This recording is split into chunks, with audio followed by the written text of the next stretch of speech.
Today we'll see how International Yacht Restoration School of Technology and Trades helps prepare future shipbuilders with their use of RhinoCAM CNC software.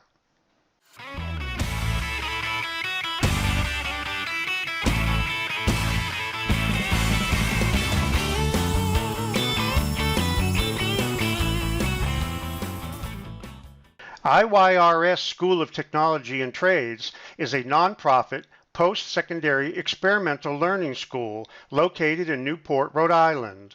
The school offers education and training programs for craftspeople, artists, fixers, technicians, thinkers, problem solvers, and creatives. The school is located on Aquidneck Island, whose yacht-filled harbor once hosted the America's Cup, a renowned annual sailing regatta for many years. The school's alumni are rapidly employed into the local shipbuilding industry, which helps make Newport one of the most popular lifestyle and tourist destinations on the New England seacoast. Be sure to check out our video below of Iyrs alumni help to restore the Mayflower II at Mystic Seaport in Mystic, Connecticut. Iyrs School of Technology and Trades was originally founded on the Boat Building Restoration Program, a 20-month program to master the craft and fundamentals of restoring, building, and finishing classic wooden yachts. Students build a BeetleCat sailboat the first year and then come back the second year and learn boat building restoration. The school has recently added 3 additional programs: Composites Technology, Marine Systems, and Digital Modeling and Fabrication.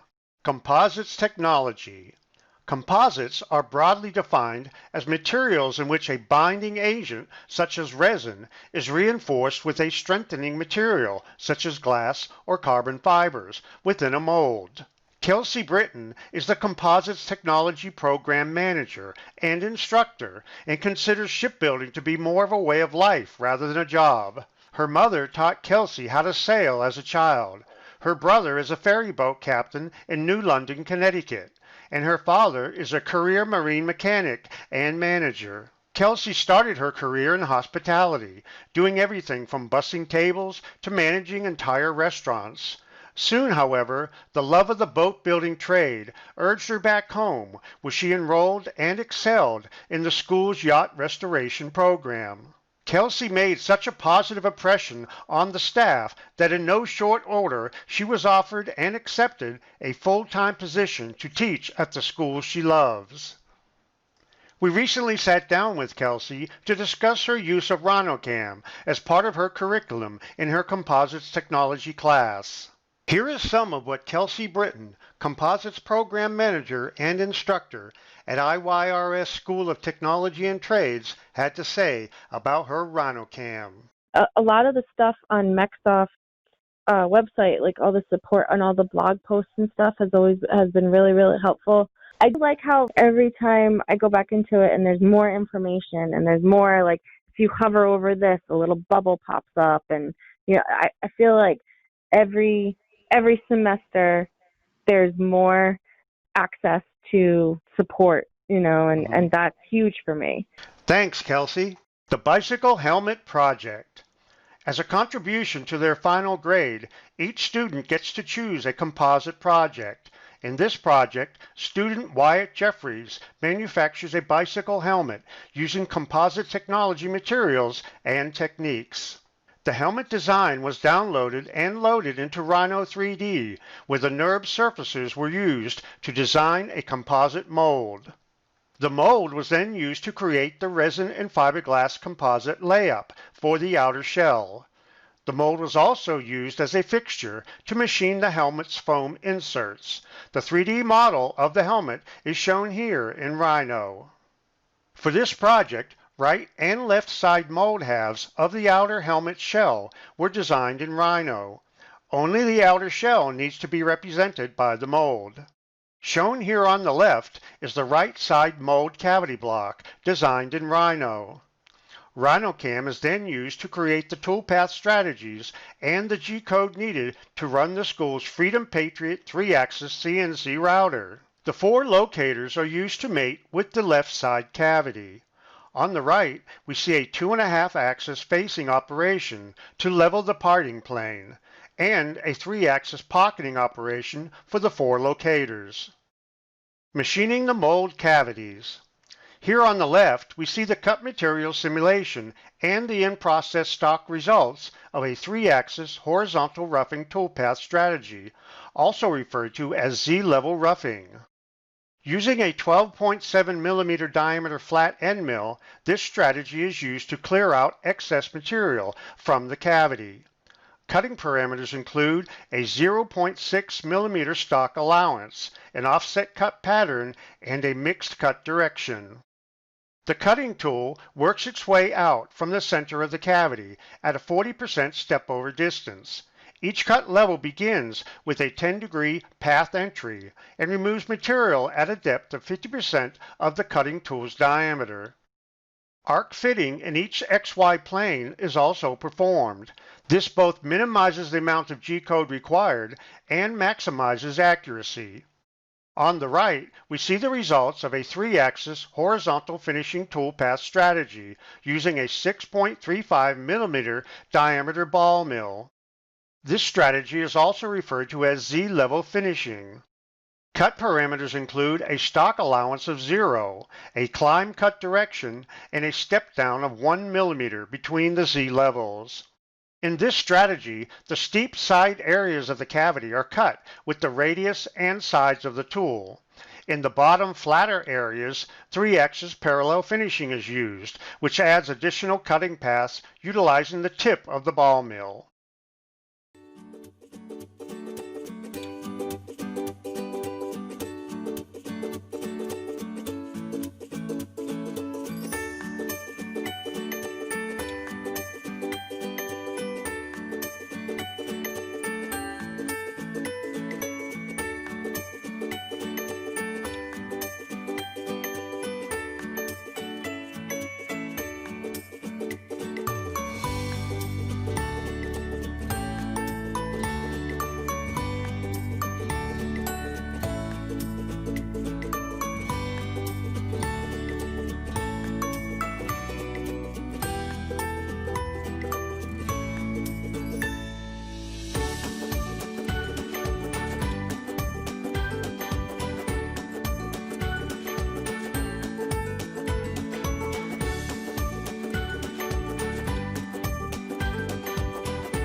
Mold preparation and layup.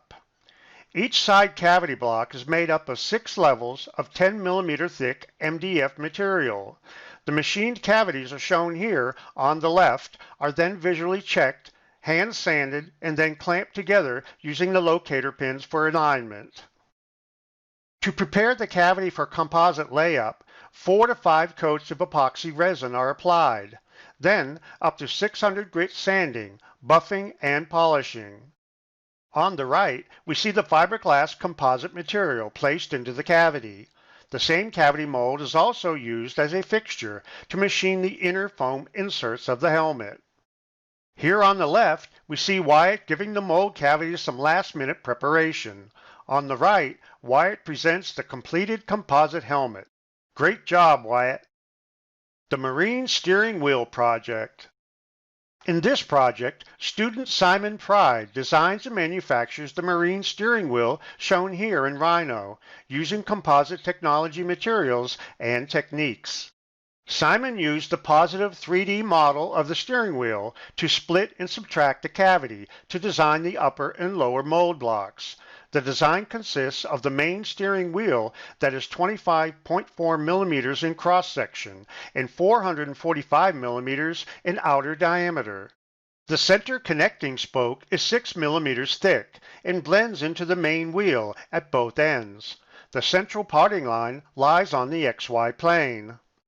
3-axis Z-level roughing in RhinoCAM. On the left, we see the bottom cavity mold half for the steering wheel. The view shows where the center spoke transitions into the outer wheel. On the right, we see the cut material simulation and in-process stock left after a 3-axis Z-level roughing toolpath using a 3 millimeter diameter end mill. The cut parameters include a stock allowance of 1.259 millimeters, an offset cut pattern, mixed cut direction, an inside start point, and a 40% tool step over. For cut levels, a step down distance of 2 millimeters and a maximum top Z height of 50.8 millimeters. The clear flats option is also checked, which ensures that a cleanup finish pass is located on the floor of the spoke cavity. The 1.259 millimeter stock allowance ensures that only the vertical sidewalls of the spoke need to be finished. 3-axis Z-level finishing. 2 3-axis Z-level finishing operations are performed using a 3 millimeter diameter ball mill. The first finishes the outer wheel cavity, and the second finishes the inner spoke cavity. This is followed by a 3-axis pencil trace operation using the same 3 millimeter ball mill as a finishing pass. It calculates the bitangent path between the spoke floor and the drafted spoke sidewalls. On the right, we see the right side image of the actual mold haft after being prepared for composite layup.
Here we see student Simon Pride preparing his composite marine steering wheel for assembly. With assistance from IYRS staff, Simon submitted his unique design to the U.S. Patent Office for consideration. Way to go, Simon! IYRS alumni helps restore the Mayflower II.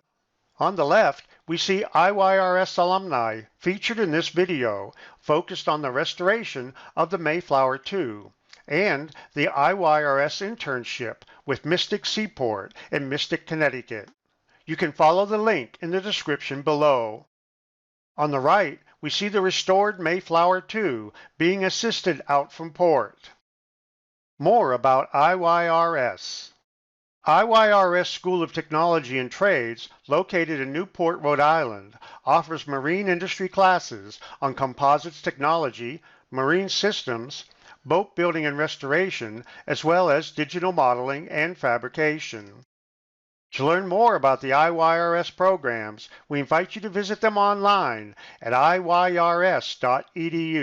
as well as on Facebook, Twitter, and Instagram.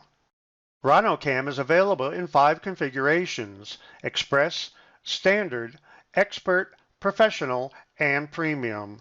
The parts shown here were programmed using the professional configuration. Here are some additional details about each of the available configurations. For the complete features list, we invite you to visit the RhinoCAM product page. See the link in the description below to download your RhinoCAM today.